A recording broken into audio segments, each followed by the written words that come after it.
David Marchant, CIO, Canada Life Asset Management, with some thoughts on the market. David, earnings very much having an impact here in Europe today. We saw yesterday on Wall Street, particularly in the after-hours trade, some of the technology names surprising with blowout report cards. What do you make of the mix between sentiment being a little bit weak at this point, yet the numbers showing us that there's a reason why stocks have been carried so aggressively high? Well, yeah, it's interesting. We've seen quite a few good results, this morning and the last few days, and I think we're seeing good numbers coming out, even though we haven't really reached the economic recovery yet. We yet to hit that. I think a lot of markets have certainly got very excited about expectations of recovery, and I think certainly in many cases stocks have sort of run away on hopes that the recovery is coming. So it's a bit of travelling and arriving.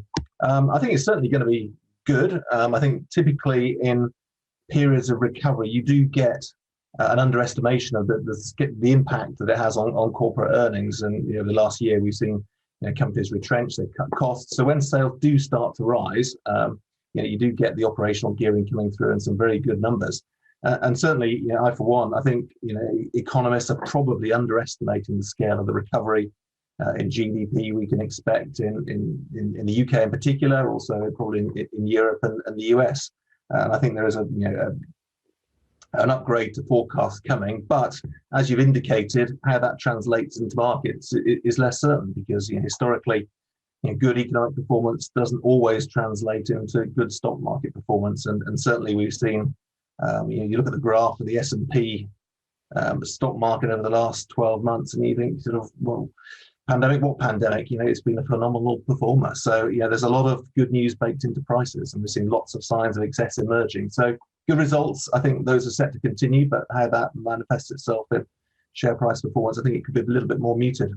David, that is a good point about the rear view mirror versus what is ahead for investors at this point. How are you positioning then?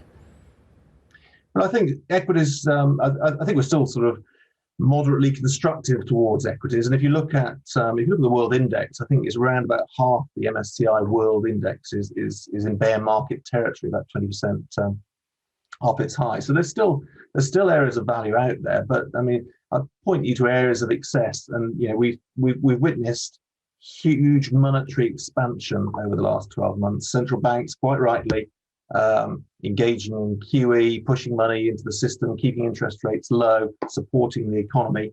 And the impact of that has been to create bubbles in certain areas. And examples I point to, the rising cryptocurrencies and Bitcoin, the enthusiasm for the listing of SPACs on stock market exchanges, GameStop's another one. And there's a variety of areas that we're seeing it setting. You look at some of the sort of so-called stay-at-home stocks listed in the US, Amazon, Microsoft, Apple, Google, Facebook. If you add up the market cap of those companies, it's worth more than the aggregate of all the emerging markets, which serves about 6 billion people. So there's a lot of enthusiasm for some of these companies, and a certain amount of risk. So whilst I still think, given where we are, given the ongoing support for markets from monetary policy, I think equities will probably stay up and may continue to drift higher. But I think you just need to exercise a degree of caution, be a little bit more selective about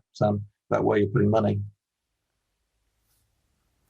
David, that anticipation of the recovery saw interest rates up in the first quarter, which caused a lot of pain for those heavily invested in fixed income product, very sensitive to interest rate moves. I think we saw Denmark's largest pension fund lose about $200 million on its bond investment portfolio over the first quarter.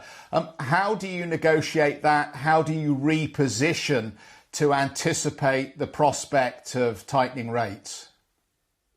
It's difficult. I think still, we've seen quite a retracement in government yields so far this year, quite rightly, as we've sort of got a little bit more confident about the recovery.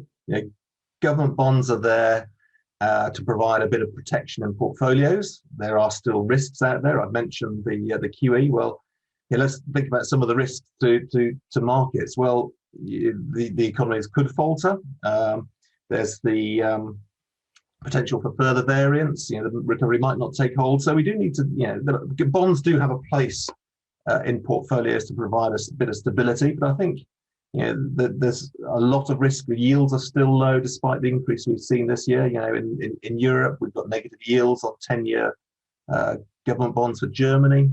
In the UK, 10-year gilts yield under 1%, and these are historically still very low rates. And I think there's scope for those to continue to drift higher. So I have very little enthusiasm for government bonds. I think they offer very little value unless we do it enter into some sort of deflationary spiral. So I think the way to reduce risk in government bonds is to keep your exposure short. We have a preference for the corporate sector where you get a little bit of extra spread. But even there, the risks are emerging. And I read recently that if you look at the spread over government bonds for CCC rated corporate bonds, and that's the right down in the junk area just above default. These are high risk bonds, and the yield premium you get there is under 5%, and that's historically low, and that's not offering a lot of value. So bonds, I think you've got to keep fairly short to reduce your risk, because I think one of the threats as we go through this recovery is that inflation starts to pick up. I'm not a major bull of inflation, but monetary policy.